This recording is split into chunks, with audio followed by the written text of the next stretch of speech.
إيزاك إلى ليفربول. أول ما الخبر ده طلع قال لك نيوكاسل إحنا مش هنبيع اللاعب أصلا، بعدها بيوم قال لك إحنا مش هنبيع اللاعب غير لو هنبيعه بره. النهارده بيطلع خبر إحنا مش هنبيع اللاعب أقل من 150. وواضح جدا جدا ضغط إيزاك عشان الانتقال لفريق ليفربول في الموسم القادم، في الوقت اللي ليفربول بيقوي فيه بشكل كبير جدا. كوانسا بيرحل، داروين نونيز صفقته مهدده بالفشل، وجويهي بيتم تجهيز العرض الاول ليه هو وايزاك للانتقال لفريق ليفربول في الموسم القادم. لايك، اشتراك في القناه، فعل زر الجرس، مهمين جدا، وسيله دعمك الوحيد على يوتيوب. انا متشكر جدا جدا جدا لكل الناس اللي اتفرجت على حلقه ليفربول اللي فاتت وقلت لكم عايزين نوصل 5000 سبسكرايبر. انا متشكر جدا على دعمكم، اكتر من 130 سبسكرايب على الحلقه اللي فاتت لحد دلوقتي تصوير الحلقه دي، والحمد لله الدنيا بالنسبه لنا زي الفل. فعايزين الحلقه دي برضه تعدي في السبسكرايبر كتير، واحنا داخلين دلوقتي على 5200 تقريبا، فعاوزين نوصل 5500. وانا حاسس ان احنا مقصرين سيكه في موضوع اللايكات، فاعمل لايك. عندك اي كومنت اكتبه تحت في الكومنتات وندردش فيه مع بعض ان شاء الله. مفيش كومنت هنعديه على الحلقه دي مش هنتكلم عنه.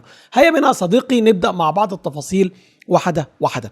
فاتوره فريق ليفربول في الرواتب للموسم اللي جاي 400 مليون 400 مليون باوند، وده رقم كبير جدا جدا على فريق ليفربول. ورغم من كده الاخبار اللي طالعه كلها بتاكد ان ليفربول هيفضل يحاول ان هو يتعاقد مع ايزاك في الموسم القادم وقت ما تظهر حاجه مناسبه للانضمام الى المفاوضات. فبالتالي موضوع الفاتوره بتاع المرتبات اللي الناس خايفه منه ما عندهمش ازمه خالص. هي كل القصه ان الوقت العرضي الرسمي اللي هيتقدم من فريق ليفربول هيتقدم الى فريق نيوكاسل هيتقدم بعد 1 يوليو.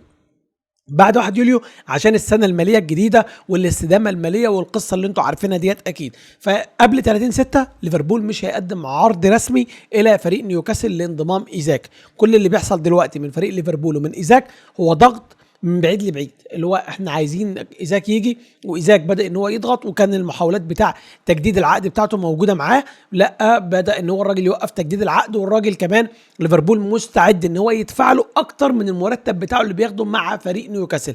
عشان كده لو انت لاحظت هتلاقي نيوكاسل بيجري بشده على جواو بيدرو، عاوز يخلص جواو بيدرو باي شكل بعد ما اترفض العرض الاولاني اللي كان مقدم فيه 50 مليون، وقال له احنا محتاجين 60 مليون برايتون، فقال لهم خلاص احنا هندفع ال 60 مليون.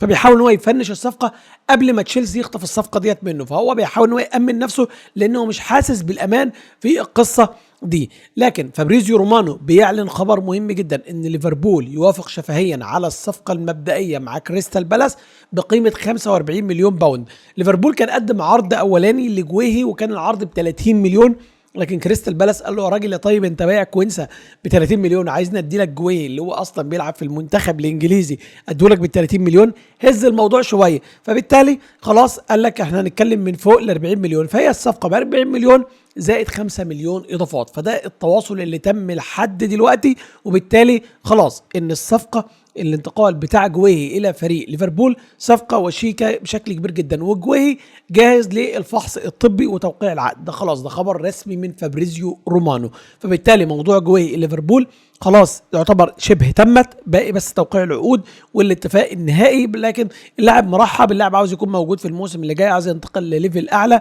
فهي القصه كلها كانت في المقابل المادي، لان ما تنساش ان تشيلسي لا 20% من بيع جويهي الى فريق ليفربول. فعشان كده يعني كريستال بالاس كان حاسس ان ال 30 مليون هو ما خدش منهم حاجه، فانت هدفع منهم 20 مليون، فزق الموضوع شويه عشان اخد ال 10 مليون دول اروح اديهم حتى لتشيلسي، يبقى انا الدنيا بالنسبه لي زي الفل وانا مرضي بال 30 مليون اللي انا هاخدهم. فالصفقه دي صفقه مهمه جدا جدا، وزي ما قلت لك ان دي مش الصفقه الوحيده. التدعيم اللي هتكون موجوده في قلب الدفاع غالبا يا اما هيتم تجديد العقد بتاع كوناتي، وهو بس الفكره كلها في موضوع المرتب بتاع كوناتي، او هيتم التحرك تاني ناحيه قلب دفاع تاني، وهيكون في قلب دفاع تاني موجود مع الفريق في الموسم اللي جاي.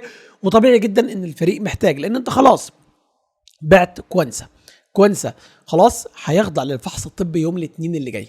يوم الاثنين اللي جاي ده كوينسا هيكون بيعمل الفحص الطبي، لان كوينسا حاليا مع المنتخب تحت 21 سنه بيلعبوا المباراه النهائيه النهارده. فبالتالي بعد ما يخلصوا الراجل اللي هيكون عنده بريك بكره، وبعد كده يوم الاثنين هيروح يعمل الفحص الطبي وخلاص هينتقل الى فريق ليفركوزن مقابل تقريبا حوالي 30 مليون زائد 5 مليون اضافات، يعني 35 مليون قيمه الصفقه. لكن ليفربول حط شرط في العقد ده، لو انا حبيت ان انا ارجعه تاني هرجعه، ما فيش مشكله يكون عندي شرط جزائي لليفربول فقط، وهو تقريبا حوالي 60 مليون، وقال لك ممكن يبقى في كلام لحد 70 مليون. لكن الشرط الجزائي اللي بيتم الاعلان عنه لحد دلوقتي هو 60 مليون، يعني ده هبيعه لك ب 35 مليون، بس لو حبيت ارجعه انا هاخده ب 60 مليون. ليه؟ كونسا بيلعب بقول لك مع منتخب 21 سنه، فبالطبيعي جدا ان ممكن بعد سنتين ثلاثه الراجل ده يتالق، فاحب ان انا ارجعه تاني. فانا لا، مش هتحاسبني زي الناس، ده ابني انا هاخده منك تاني بس ب 60 مليون. فده برضو شرط كويس جدا جدا. اداره ليفربول بدات ان هي تفوق ليه، وبدات ان هي تحطه في العقد. لكن الاخبار اللي كنا اتكلمنا فيها امبارح على رحيل لويس دياز بتتاكد النهارده بشكل كبير جدا. قلت لك امبارح لويس دياز متضايق، لويس دياز مش عاجبه طريقه التفاوض اللي بينه وبين فريق ليفربول، مش عاجبه ان تجديد العقد وقف فجاه مع فريق ليفربول.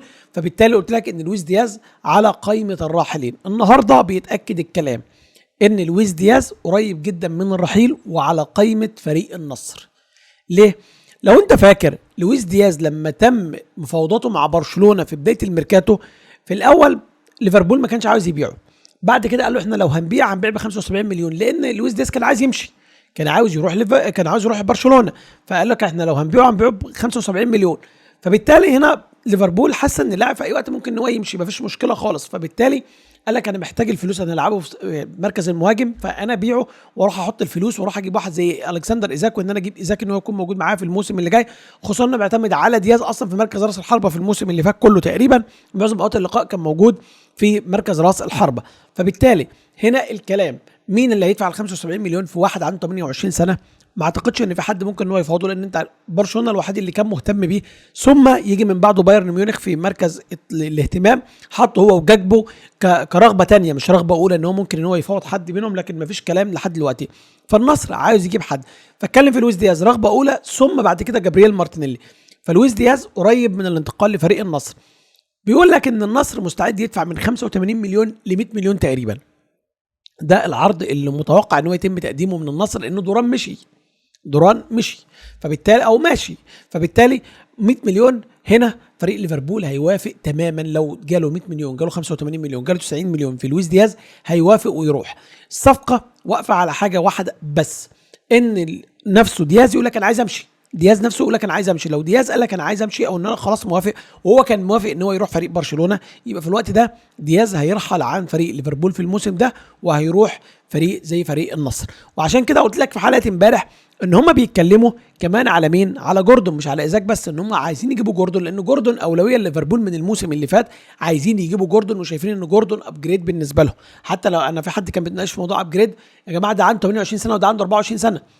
يعني انت بتتكلم على لاعب لو هو ساب لويس دياز معاه للموسم اللي بعد الجاي، يبقى لويس دياز بقى عنده 30 سنه، محدش هياخد لويس دياز. فبالتالي هو دي المرحله اللي انت لو هتبيع دياز هتبيعه الموسم ده عشان تمسك منه فلوس. لو انت سبته للموسم اللي بعد كده خلاص هيكون باقي له سنه تقريبا في عقده، فممكن يصبر 6 شهور ويمضي لاي نادي فري ويمشي، وانت مش هتكرر المشكله بتاعت كوناتيه تاني. ما انت كوناتيه المشكله دي موجوده، ارنولد السنه اللي فاتت المشكله دي كانت موجوده. فبالتالي بدا الكلام كله في النقطه ديت على قصه لويس دياز، ممكن يمشي في الصيف ده، ممكن ان هو يتحرك في الصيف ده. لكن الخبر اللي مش افضل حاجه بالنسبه لفريق زي فريق ليفربول هو صفقه داروين نونيز ونابولي. كنا اتكلمنا من اسبوع تقريبا ان نابولي بيفاوض داروين نونيز وحطوا رغبه اولى، لكن ليفربول طالب مبلغ يعتبر خرافي بالنسبه لامكانيات واحد زي يعني نونيز. بيعمل ايه في الملعب عشان تطلب فيه 70 مليون؟ فليفربول طالب 70 مليون فيه، ونابولي مش عاوز يدفع الكلام ده. وبالتالي بدا نابولي هو موجود على الرادار بتاعه، لكن نابولي بدا ان هو يتحرك ناحيه لورينزو، راجل عنده 24 سنه، اصغر كمان من داروين نونيز بسنتين، وممكن يجيبه باقل من داروين نونيز. فصفقه داروين نونيز واقفه على ان ليفربول يتساهل شويه في المبلغ المالي، ان هو ينزل شويه من ال 70 مليون. يقال ان نابولي كان عايز ال 45 مليون. طبعا ليفربول حاسس ان هو جاب لاعب حوالي 100 مليون وراح بيعه 45 مليون وما عمليش حاجه حتى في ارضيه الملعب، فدي مشكله كبيره. لكن ليفربول لو عايز يتخلص من داروين نونيز لازم ينزل المطالب الماليه بتاعته شويه وينزل لسكه 50 55 مليون، يقدر ان هو يبيعه وتبقى صفقه مربوحه. صدقني لو باعه ب 50 55 مليون صفقه كويسه جدا، ان انت هتتخلص من الراتب بتاعه، وفي نفس الوقت هتاخد ال 50 مليون هتحطهم تجيب لاعب تاني. انت لو بايع دياز وبايع كمان واحد زي داروين نونيز تروح تجيب ايزاك، وانت الدنيا بالنسبه لك زي الفل، مش هيكون عندك ازمه خالص في النقطه دي. فبالتالي دي نقطه مهمه جدا جدا. لكن في نقطه انا عايز اتكلم عنها، هي مش في موضوع عروض او غيره، هي نقطه هارفي اليوت.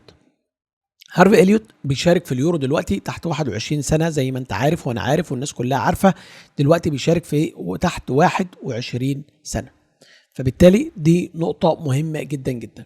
الراجل ده صغير في السن، انت لو هتبيعه دلوقتي الكلام على 40 مليون تقريبا، يعني الكلام دلوقتي على 40 مليون. طب 40 مليون هل هم كافيين انك تفرط في موهبه زي هارفي اليوت؟ انا من وجهه نظري لا طبعا، انا ما راحش افرط في موهبه زي هارفي اليوت ده مقابل 40 مليون مهما كان اللي هيحصل، مهما كان اللي هيحصل. ليه؟ خلينا منصفين مع بعض شويه، ناخد الموضوع واحده واحده. صلاح دلوقتي هو بيلعب المركز الاساسي. مين البديل بتاع صلاح؟ هتقول لي انا ما انا جايب فريمبونج عشان يلعب كده. مبدئيا فريمبونج فرق بينه في المركز ده هيأدي، لكن فرق بينه وبين صلاح كتير جدا.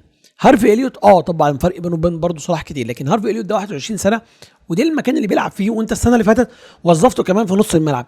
اليوت حاليا وهو بيلعب مع اليورو بتاع 21 سنه سجل في دور المجموعات، سجل في ربع النهائي، سجل في نصف النهائي، سجل في النهائي لما هو جايب الهدف الاولاني، وعمل البري اسيست بتاع الهدف الثاني ده. هو لعب اصلا الكره من نص الملعب، لعبه ما يلعبهاش غير لعيب كبير، لمسه حلوه قوي.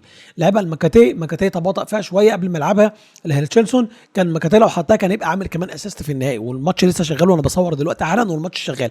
فبالتالي هل من المنطقي ان انا اروح ابيع لاعب زي ده حتى لو هيجيب لي 40 مليون؟ انا من وجهه نظري لا.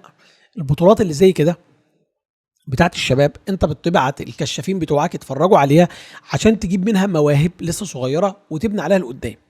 فبالتالي واحد زي اليوت ده ايه الفكره ان انا اروح ابيعه دلوقتي؟ ما اسيبه الراجل يكون موجود معايا، خليه. انا عارف ان هو عاوز يلعب وعاوز ياخد دايق، وممكن تبقى دي رغبه اللاعب وانا عارف الكلام ده كله، واللاعب عنده عروض من برايتون ومن استون فيلا وعنده عروض كتير جدا. ما عنديش مشكله لو هو عايز يخرج الموسم ده وبيضغط للخروج الموسم ده، بس طلعوا اعاره. طلعوا اعاره الموسم ده، الراجل ياخد خبرات، يكون تحت عينك، بس يروح فريق يلعب فيه، يروح بقى مع استون فيلا، يروح مع برايتون. الفرقتين اللعيبه بتتطور فيهم بشكل كبير جدا جدا مع الاثنين المدربين الموجودين حاليا، اللعيبه بتتطور معاهم. فابعته مفيش مشكله يروح يلعب في نادي من دول بدون ضغوط او ضغوط اقل شويه، وبالتالي يتطور ويرجع لك الموسم اللي جاي. لكن بيع واحد زي هارفي اليوت بالكواليتي ده، انا من وجهه نظري شايف ان هي حرام انك تروح تبيعه ب 40 مليون دلوقتي وبعد كده ترجع انك تشتريه. ده انت عشان تحط شرط جزائي في عقد كوينسا اللي هو برضه في نفس السن بتاع نفس المرحله العمريه، وكوينسا ما قدمش اي حاجه تخليك ان انت تشفع له، بيرجعه ب 60 70 مليون لو انت حبيت انك ترجعه تاني. فهارفي اليوت ده لو حطيت يعني برضه نفس الشرط معاه هتحطه بكام؟